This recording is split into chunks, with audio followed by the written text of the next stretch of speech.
automatically assume they're crazy. So what does it mean, I am the door? What kind of door do you imagine? Why the door? Anybody? Sort of portal to a relationship with God that Portal. otherwise couldn't have been there. Beam me up, Scotty.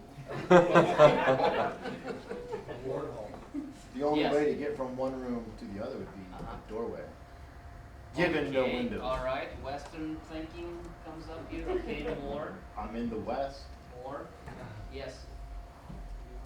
Was that when he was talking about he's the door when he's talking about the sheep? Yeah. And so, Good insight. um, What does that mean? protector? Okay, I'm not I'll sure. buy that.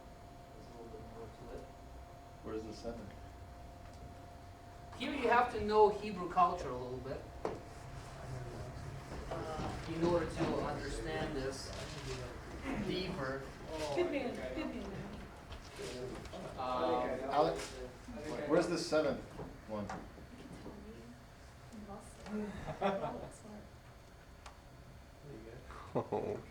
I skipped it, I guess.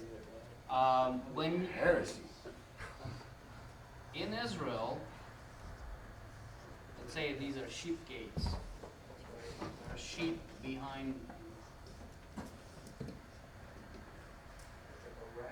Whatever. So, Some at Christians. nighttime, let's say this is structured like that. He gives a lot too. At nighttime, It's pretty nice. they wouldn't have actual gate, but the shepherd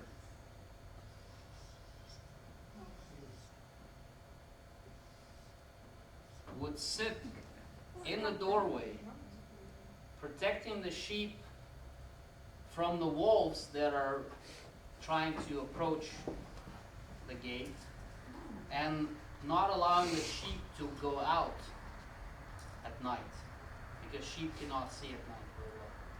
So he is actually the door, protecting and at the same time preventing evil people entering the church and people to leave the church and go to their own demise or destruction. Yes. But even people do get into church. Don't they? Yes, they do, but they're being revealed by the Holy Spirit after time. People who have discernment, they recognize them right away. That's a good point. Which means Jesus gives them a discernment, recognizing who is evil and who is not. Because he tells them, the wolves will come in sheep's clothing, Yeah. and they will enter your midst and they will teach you all kinds of weird things. Don't listen to them. Okay, I am the good shepherd. The same thing. Sheep are very helpless animals. They would not drink out of the live stream or fast water, fast moving water. So, and in Israel, there's no slow moving water. It's all fast moving water because it's all mountain, rivers, and streams. So, shepherd will have to literally get stones, place them in the water to make some kind of a barrier for the flow of water and make a quiet water. In the Psalms it says, He leads me to the quiet waters. That's what it means. And sheep will drink from that water. If they'll see some bug or something else there, they would never drink. It has to be crystal clear and quiet. So, and good shepherd also has to find food. It's not like in the same psalm it says, and he leads me to green pastures, right? In Israel, there is no green pastures, or there are no green pastures.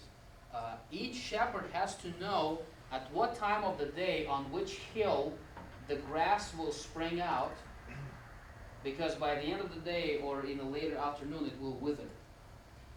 The cooler winds from the Mediterranean Sea, when they blow westward or eastward, they bring moisture, and grass actually grows within a day. There might be some roots on the stones or in the rocks, and the roots spring out. So shepherd needs to know how much grass is available on that hill at that time of the day. Bring his flock, let them eat, and lead them to another place where the grass is just sprouting. And if he doesn't know, they will die of hunger and starvation. It's not like in the Western mind we're imagining ourselves green pastures of Yuba City, rice fields, or whatever. You know, there are no places like that. So shepherd had to know where the food is, lead his flock to that food, and let them eat. That's often the responsibility of the pastor. Not just kind of, oh, you know, I'll stay around over here and you just go help yourselves. You know? So this is, I am the good shepherd. I am the way, the truth, and the life. Which is very profound. The way means the way to follow, to imitate. The truth, well, that's ultimate truth. It means that in him there is no lie. And the life. Without him you cannot have life, you cannot sustain life, and you cannot create life. And I am the true vine. What does that mean? And you are what? The branches. Without me, you can't do anything. And I forgot what's the seventh. In your book, there's Resurrection and life. resurrection and life. Well, that's the least important one, so I just. What is it called? The resurrection and the life. I am the resurrection and the life. That's like a minor thing. So these are the I am statements, and this is the picture of JC, Jim Caviezel, Oh. who was 33 years old. I'll tell you, I met his brother. His brother tried to buy a car on the internet for me. Oh, really? I met him in person. What's his name? I couldn't even tell you, and it was over Was it years James ago. or John? No. Jude. Jude. I'm Jude Caviezel. Now, that would just be uncanny if his brother was named John or I James. think No. Robin Williams once was making a joke. How is it to be a brother of Jesus?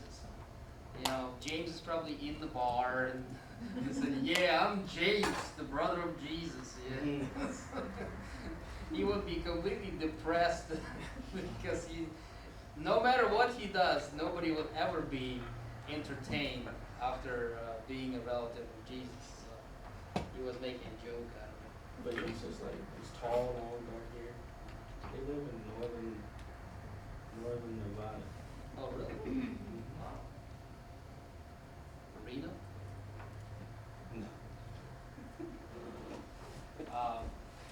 Contribution to the Bible. John is the most selective, topical, and theological of the Gospels.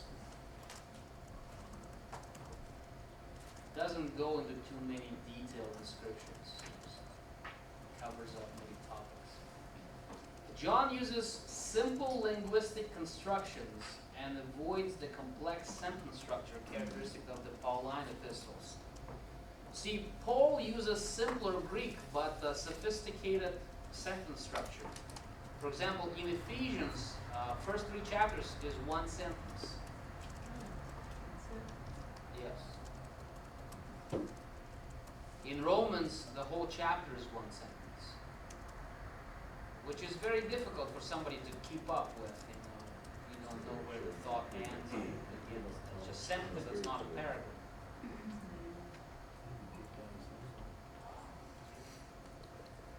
What was that? I said he'd be kicked out of seminary. Yeah, most likely. If you give him a failing grade, a sentence, I don't know. You see, when you write papers in Russian, the most sophisticated a sentence is, the more knowledgeable you seem to be to the teacher. You have to use a lot of dependent clauses and so on and so forth. When I was writing English composition, I was graded down because of that.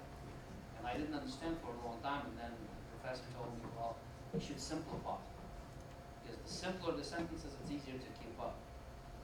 So I started to write in a simpler manner in English. In Russian, it's the opposite. You have to write longer sentences, then you seem to be sophisticated and more knowledgeable in grammar style. Yeah, if you read Leo Tolstoy's books, they're kind of in that way. Although he uses a lot of French statements there too without translating them. Assuming that everybody knows French. We. This is actual Hebrew scribe. This is conversation about contribution to the Bible. As you see, these are little boxes in which the strips of the scriptures are folded into, and they tie them up to their forehead or to their hand. And thus they're fulfilling one of the commandments that you should tie up these scriptures to your forehead and to your hand and so on. And they're actually walking like that, which looks very funny. And you see a lot of his scribal instruments on this table, and he's actually copying the scriptures in Hebrew. And does a pretty good job, as far as I can see. I do some calligraphy too, so that's why I appreciate the sentiment there. John contains no parables. He uses allegories instead. Interesting.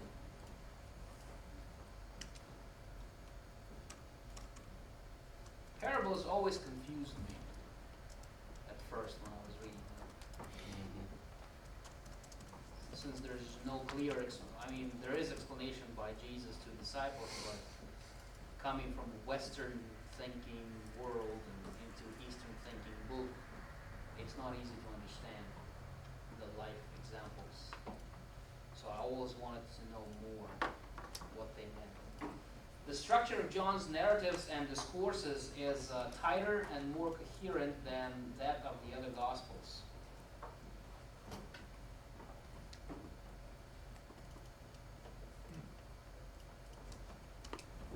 He basically doesn't spend too much time explaining what happened before and after and during.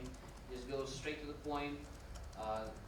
Theological truth, spiritual principle, intellectual understanding of that, what is on the opposite side of the scale, and moves on. This is actually a picture of Island of Patmos in today's world. There's a big cruise ship right there. Probably a John Line trip or something. Is that worth visiting, or is it like too big of a tourist? I've never been there, so I would want to go there. You would? Is it close to Greece? I don't know. Turkey. Of the 8 miracles in chapters 1 through 12 and 21, only the feeding of the multitudes and the walking on the water are found in the synoptics.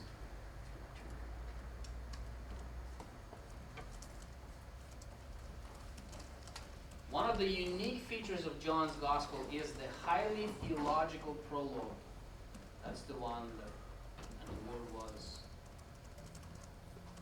with God, and the Word was God.